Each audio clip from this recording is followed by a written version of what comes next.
In 2005, everyone trusted them. Bain Capital, KKR, and Vornado Realty were the names behind some of the biggest deals on Wall Street, and when they announced they were buying Toys R Us for $6.6 billion, investors cheered.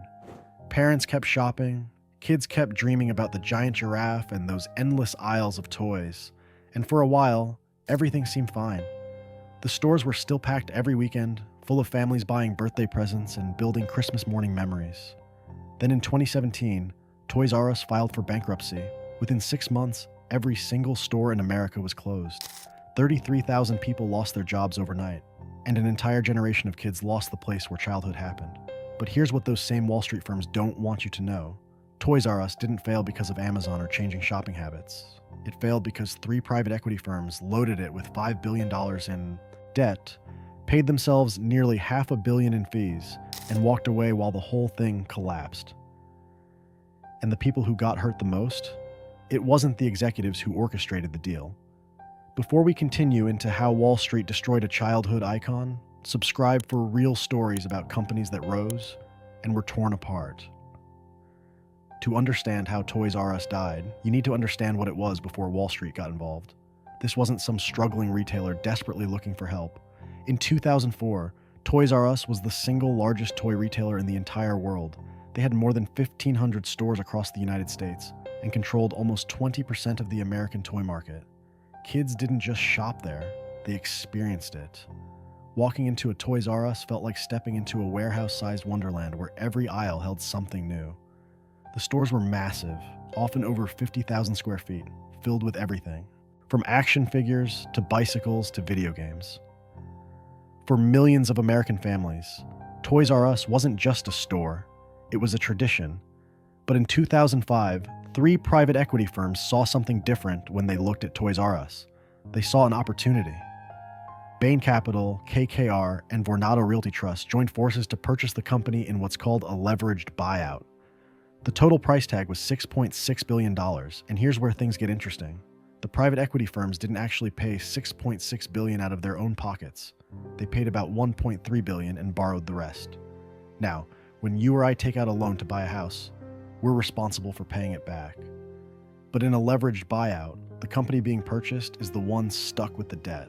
So Toys R Us, which had been relatively debt-free and profitable before the deal, suddenly owed $5 billion. And that debt came with interest payments of around $400 million every single year. Think about that for a second. Toys R Us had to come up with $400 million annually just to service debt it didn't choose to take on. That's $400 million that couldn't go toward updating stores, improving inventory, or competing with the rise of online shopping. $400 million that had to be paid to banks before a single employee got a raise or a single store got renovated. At first, Toys R Us tried to make it work. The company was still generating revenue. In 2006, just 1 year after the buyout, Toys R Us brought in over $11 billion in sales.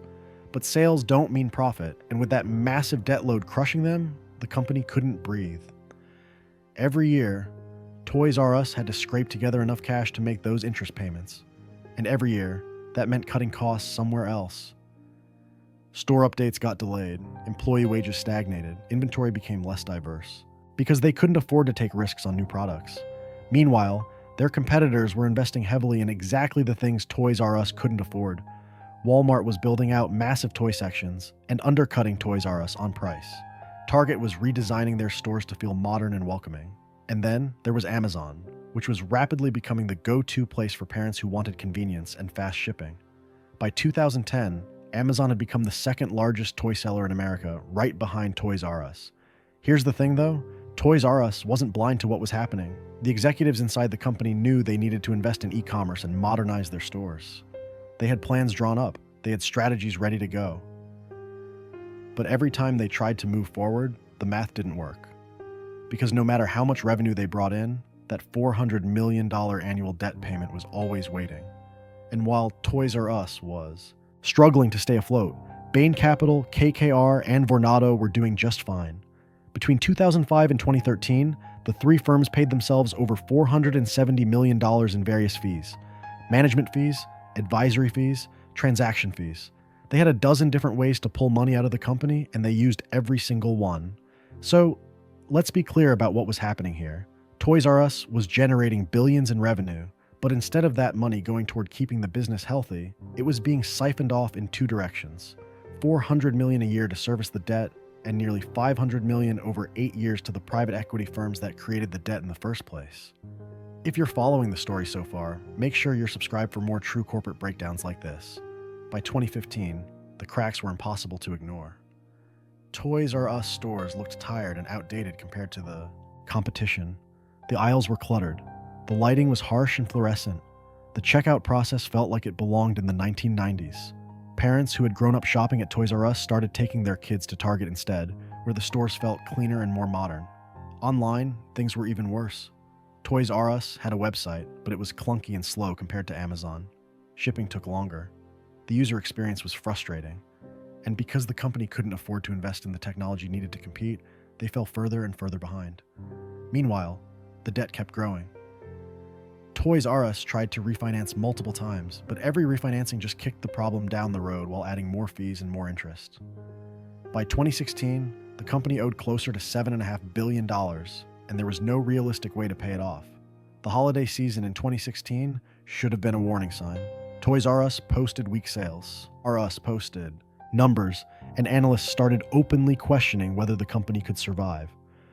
But the real crisis came in 2017. The company needed to make a massive debt payment that fall, and they didn't have the cash. On September 19, 2017, Toys R Us filed for Chapter 11 bankruptcy protection. At the time, the company insisted it was a strategic move. They said bankruptcy would give them time to restructure, pay down debt, and come back stronger. Stores would stay open. Employees would keep their jobs. Everything would be fine. It wasn't. The bankruptcy filing was supposed to be a fresh start, but it turned into a death spiral. Vendors panicked. Toy manufacturers like Mattel and Hasbro, who had been selling products to Toys R Us for decades, suddenly demanded cash up front instead of extending credit.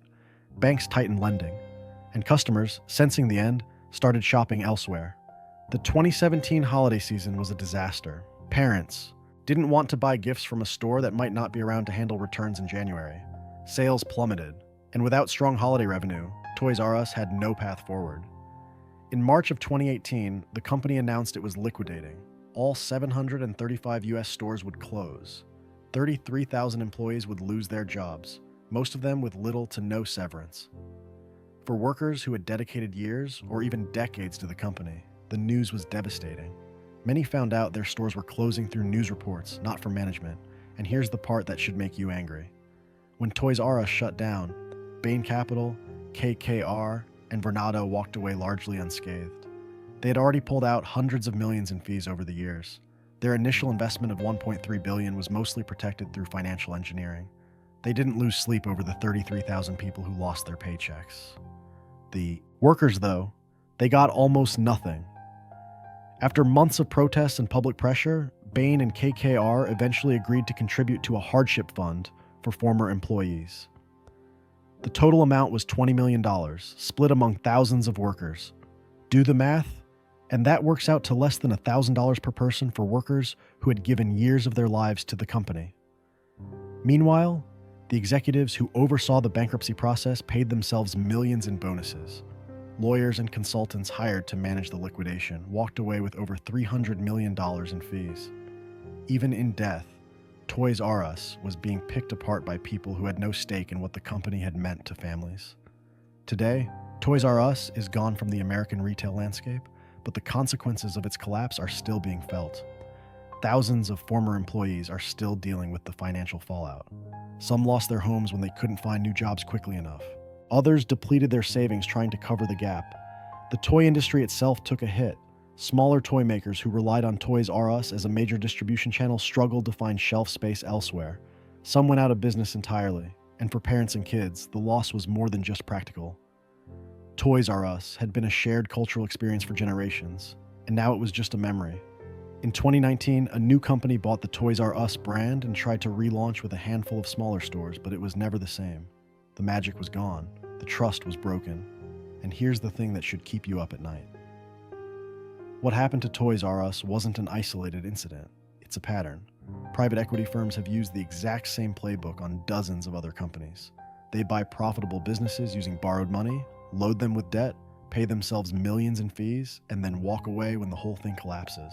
Payless Shoes, Gymboree, Blockbuster. The list goes on and on. In every case, it's the workers and the customers who pay the price, while the people who engineered the deals walk away richer than they started. So what's the lesson here? Toys R Us didn't die because kids stopped wanting toys or because parents stopped shopping in stores. It died because 3 private equity firms saw a chance to make a quick profit, and they didn't care what happened afterward. They loaded a healthy company with billions in debt, paid themselves hundreds of millions in fees, and left 33,000 workers holding the bag. And the worst part? It's still happening. Right now, there are companies across America being bought, loaded with debt, and squeezed dry by private equity firms using the exact same strategy. The names change, the industries change, but the playbook stays the same. Toys R Us was more than just a retailer. It was a place where memories were made, and it didn't have to end this way. But as long as we let Wall Street treat businesses like poker chips instead of communities, this is the world we're going to keep living in. That's the real story of how Toys R Us died, and it should make you angry. For more real stories about legendary brands and how they disappeared, subscribe to the channel.